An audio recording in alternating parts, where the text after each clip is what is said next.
18h.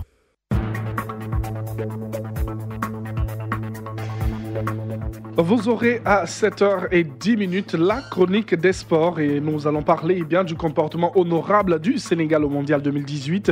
Ce sera l'avis de Konaté Idriss. Ça, quelques minutes plus tard, nous aurons à vous proposer la matinale de la Coupe du Monde. Toujours rester dans le sport et le Mondial qui se déroule en Russie et certainement revenir sur ce comportement honorable du Sénégal et aussi le programme du jour. Vous êtes sur la radio numéro 1 sur l'info et le sport. C'est l'heure du journal, le grand format avec vous, Régis Kofi, bonjour.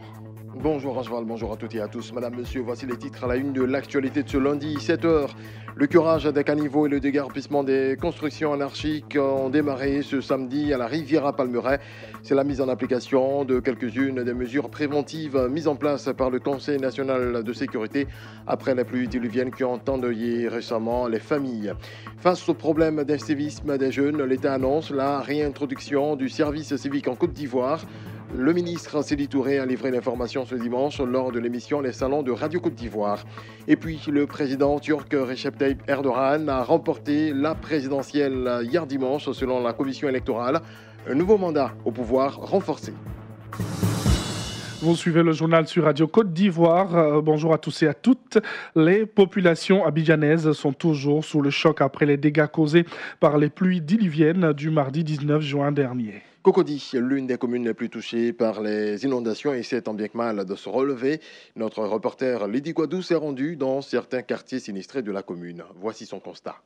Matelas, ustensiles de cuisine, appareils électroménagers continuent de joncher les rues de la cité Fondasso d'Angré-Château. Les studios et villas de cette cité sont encore remplis de boue, les occupants ayant été contraints d'abandonner les lieux. Plus de 15 familles disent avoir tout perdu. C'est le cas d'Aboubakar Kwasi, étudiant en licence professionnelle. Nous avons perdu assez de nos documents importants qui pourraient vraiment nous ouvrir les portes de l'emploi. Nous nous demandons comment est-ce que nous allons pouvoir continuer les études sans ces documents. Koulibaly Véronique, j'ai tout perdu. Mais comme ce n'est pas une vie humaine, je peux dire merci à Dieu. Moi, je dors chez une amie avec mes enfants. Moi, mon problème, au niveau de Fondasso, l'eau de ruissellement qui vient de très loin et qui vient se déverser à Fondasso, ça c'est inadmissible. Les gens ont failli être piqués par des serpents ici. Les enfants de 1 an, de 2 ans ont été traumatisés. Nous demandons que l'État vienne pour constater ce qui se passe au niveau de Fondasso. Comment faire pour pouvoir faire drainer toute l'eau qui vient d'ailleurs. Comme ces riverains, les habitants de la Riviera Alabra continuent de faire évacuer de leur maison l'état d'immondice que sont devenues toutes leurs affaires. Ils sont assistés dans cette tâche non seulement par la police et la gendarmerie, mais aussi par le BNET qui contrôle la qualité des différents types de déchets. Cette expertise a pour but d'éviter que ces déchets soient mal stockés et ne constituent un danger pour les populations. Outre les camions affrétés par l'État à cette occasion et les stratégies d'assistance mises en place, l'État a décidé de prendre le taureau par les cornes en détruisant les magasins et autres bâtisses situés sur les canalisations, ce qui n'est pas du goût de certaines personnes, à l'image de Gorebi, commerçant à la rue Ministre. Ça fait des années qu'on subit ces genres de dégâts.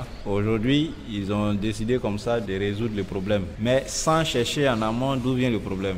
L'inondation a détruit toutes nos machines et on est en train de se remettre, comment se relever pour redémarrer. Et encore, on vient nous casser.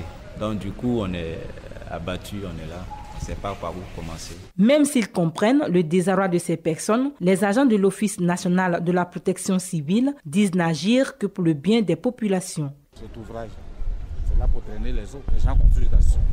C'est un caniveau à ciel ouvert, il faut le laisser comme ça.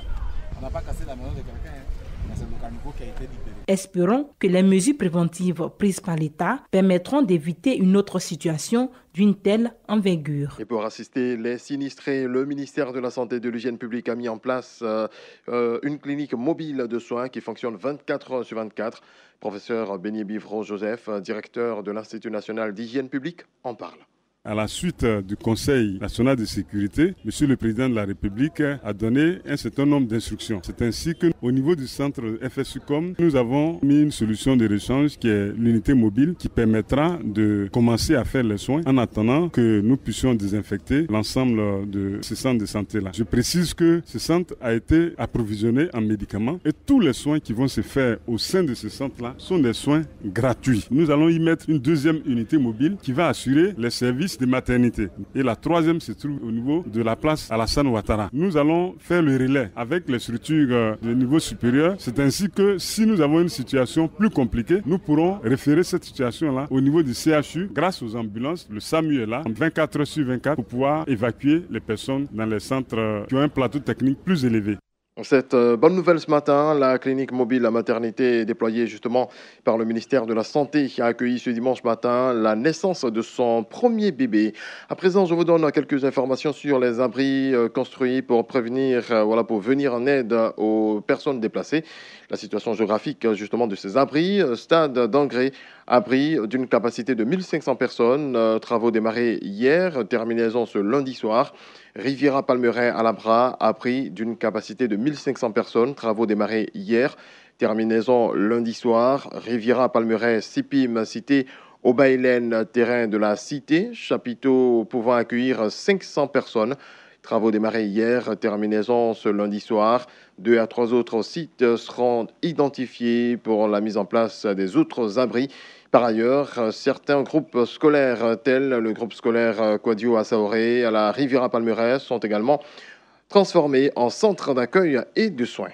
Et un autre sujet, le service civique sera réintroduit en Côte d'Ivoire et un projet de loi voté bientôt. C'est l'information livrée par Sédi Touré, ministre de la Promotion de la Jeunesse, de l'Emploi des Jeunes et du Service civique. Le ministre était l'invité ce dimanche de l'émission Les Salons de Radio Côte d'Ivoire. Ce programme de service civique est une réponse au problème d'incivisme des jeunes en Côte d'Ivoire. Sédi Touré. Aujourd'hui, vous avez la drogue qui est permanente, qui est le quotidien de nos enfants à l'école, sans oublier l'environnement qui a été celui de la crise où les gens ont perdu les valeurs de base. L'école a une mission qui n'est pas forcément celle de l'éducation de la personnalité de l'enfant. Il y a une autre mission spécifique qui est celle de l'école.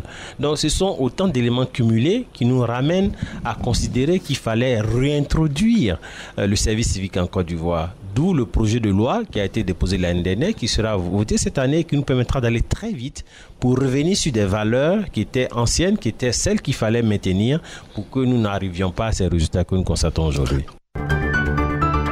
Comment financer la croissance verte en Afrique? Eh bien, la question au centre d'une conférence internationale à l'Hôtel Ivoire Cocody. Cette 4e rencontre consacrée à l'économie verte a pour objectif d'accroître l'accès au financement des petites et moyennes entreprises africaines pour mettre en œuvre des actions de lutte contre l'impact du changement climatique.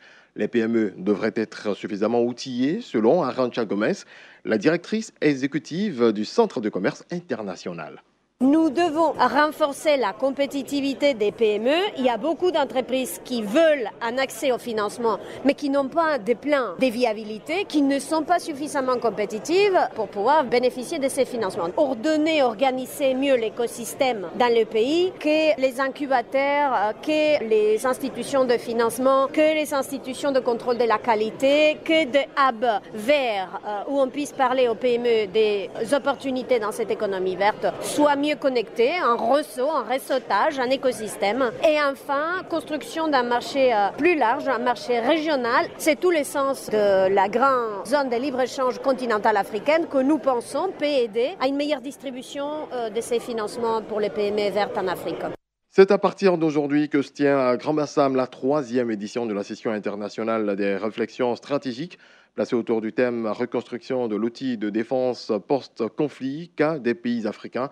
Cette rencontre sera l'occasion pour les experts civils et militaires de partager les expériences sur la problématique de défense propre à l'Afrique. Et l'édition 2018 de la Semaine des Veuves et Orphelins organisée chaque année par l'Église méthodiste unie de Côte d'Ivoire s'est achevée par le culte de clôture. C'était ce samedi au temple Bethel d'Abobo Baoulé. Le très révérend Isaac Bocce, secrétaire de la conférence, a saisi cette opportunité pour dire la compassion de l'Église aux sinistrés des pluies diluviennes des 18 et 19 juin en Côte d'Ivoire. Les veuves, les orphelins, qui sont des personnes vulnérables de la société. Aujourd'hui, avec ces pluies diluviennes, nous avons de nombreuses familles sinistrées dans ce désastre qu'ils vivent. Que Dieu, le Tout-Puissant, mette des temps et des circonstances, tourne son regard vers la Côte d'Ivoire, qui donne aux Ivoiriens et aux Ivoiriennes de se rattraper dans la prière, dans ces moments que nous traversons maintenant, mais que nous puissions connaître des moments heureux en temps de pluie, en temps de désastre, en temps de calamité. Et nous croyons que notre Dieu nous viendra en aide, nous et nos autorités, de pouvoir endiguer ces genres de situations qui ne font qu'endeuiller des familles pour que ces vies humaines soient épargnées. Et nous croyons que cela est possible avec la grâce de Dieu. Et nous allons à l'international, démarrons avec l'accord de pêche qui lie l'Union européenne au Maroc. Chaque année, environ 70 navires européens pêchent 83 000 tonnes de poissons dans les eaux marocaines pour une valeur de 80 millions d'euros, soit 52 milliards de francs CFA. Et cela en vertu d'un accord qui arrive à son terme à la mi-juillet. Un nouveau round de négociations s'ouvre donc aujourd'hui à Bruxelles entre le Maroc et l'Union européenne pour le renouvellement de cet accord de pêche. Des négociations qui s'avèrent houleuses. Recep Tayyip Erdogan a remporté son pari. Il a été réélu hier président de la Turquie à l'issue d'élections très disputées. D'après les résultats, il apparaît que Recep Tayyip Erdogan a remporté la majorité absolue des voix valides, ce qui lui permet d'être réélu au premier tour, a indiqué le chef du Haut Comité électoral.